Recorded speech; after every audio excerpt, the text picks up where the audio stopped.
ఏమీ సొంతం చేసుకొని ఒక నాయకుడు, అయినప్పటికీ ప్రతి ఒక్కరికి చెందినవాడు.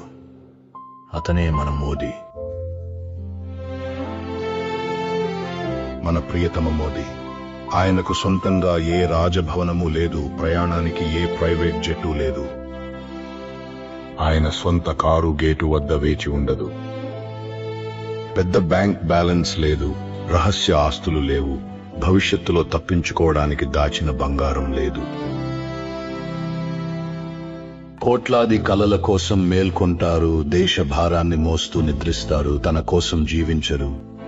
ఒక బాధ్యతగా జీవించడం. ప్రపంచమంతా చూడండి, అగ్ర నాయకులు, అగ్రశక్తులు, ప్రధాన వార్తలు, విలాస భవనాలు, వ్యాపార సామ్రాజ్యాలు, బిలియన్లలోని పేర్లు. నాయకత్వాన్ని సంపదలో, విజయాన్ని డబ్బులో, అధికారాన్ని ఆస్తితో ముడిపెడతారు. అయితే ఇక్కడ ఒక వ్యక్తి ప్రవాహానికి ఎదురుగా నడుస్తున్నాడు. ప్రపంచం సంపాదనకై పరుగెడుతుంటే ఆయన తక్కువ సొంతం చేసుకున్నారు. ఇతరులు ఆస్తులు కడుతుంటే ఆయన తనకున్న భూమిని కూడా దానం చేశారు.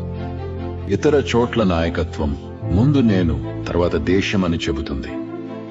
ఆయన నిశ్శబ్దంగా, మొండిగా అంటారు, దేశమే ముందు, ఎప్పుడూ ముందే.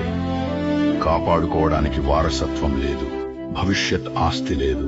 అందుకే ప్రతి నిర్ణయం స్వేచ్ఛగా, భయం లేకుండా, దురాశ లేకుండా ఉంటుంది.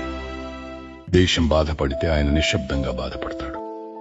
దేశం ఎదుగుతుంటే ఆయన వెనక్కి తగ్గి భారత్ను ప్రకాశింపజేస్తాడు.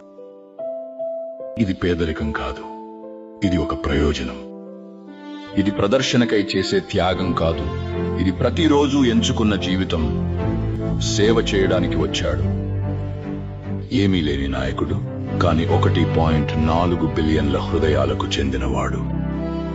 కొందరు నాయకులు దేశంపై జీవిస్తారు, కొందరు దేశం కోసం జీవిస్తారు, మరికొందరు దేశంగానే జీవిస్తారు. అందుకే ఆయన్ని సాధువు అంటారు. ఆయన కాషాయం ధరించినందుకు కాదు, భారతదేశాన్ని ధరించినందుకు. మా ఆలోచనలో, మా శ్వాసలో, మా జీవితంలో మేము మిమ్మల్ని ఎంతో ప్రేమిస్తున్నాము మోదీజీ.